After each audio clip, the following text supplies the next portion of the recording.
Annunciation Cathedral is a rather young cathedral.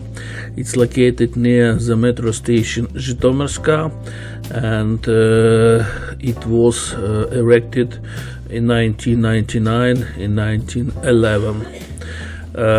But at the moment of 2025, still some second hall inside the cathedral is in the process of construction. The nearby area is rather clean and nice. There are a lot of oaks. The cathedral can accommodate approximately 1,500 people.